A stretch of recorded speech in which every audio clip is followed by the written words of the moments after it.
కేసీఆర్ చూడండి సార్, ఎన్నికలు ఇంకా రావడానికి టైం ఉంది. రేవంత్ రెడ్డిని ఓడగొట్టుడు గెలిపించుడు కాదు.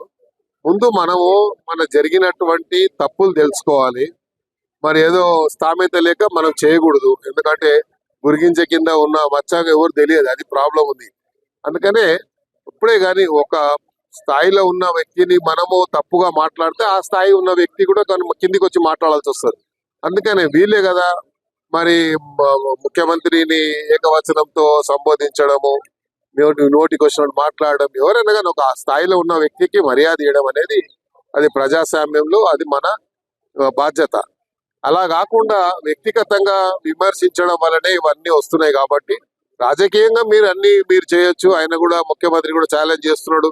మేము చేసిన అభివృద్ధి విషయంలో కానీ మేము ఇచ్చిన మరి పెట్టినటువంటి స్కీమ్స్ మేము జరగలేదు అంటే ఎక్కడైనా సరే ఏ వేదికమైన ఛాలెంజ్ విసురుతున్నాడు. కాబట్టి ఆ ఛాలెంజ్ కు యాక్సెప్ట్ చేయకుండా మనం ఏకవచనంతో ముఖ్యమంత్రిని తిట్టడం వల్లనే ఇవన్నీ సమస్యలు వస్తున్నాయి. కాబట్టి మీరు అభివృద్ధి విషయంలో ఇచ్చినటువంటి స్కీమ్స్ ఏవైతే గ్యారంటీలు ఇచ్చిండ్రో ఆ గ్యారంటీలు జరగలేదని మీరు అంటారు, జరుగుతున్నాయని మేము చెప్తున్నాం. కాబట్టి జరుగుతున్నాయి ఎక్కడ అనేది మీరు చర్చకు వస్తే చెప్తామని ముఖ్యమంత్రి గారు చెప్పారు, మంత్రులు చెప్తున్నారు. కాబట్టి దాని మీద స్పందిస్తే బాగుంటుంది.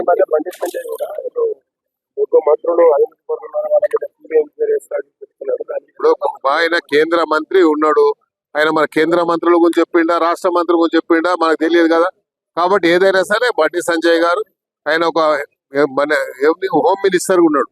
హోమ్ మినిస్టర్ ఉంటే అన్ని విభాగాలు ఆయన చేస్తుంటాయి. సిబిఐ కానీ ఈడీ కానీ అన్ని స్టేట్ మినిస్టర్ కంట్రోల్ ఉంటాయి, కేబినెట్ మినిస్టర్ కంట్రోల్ ఉంటాయి.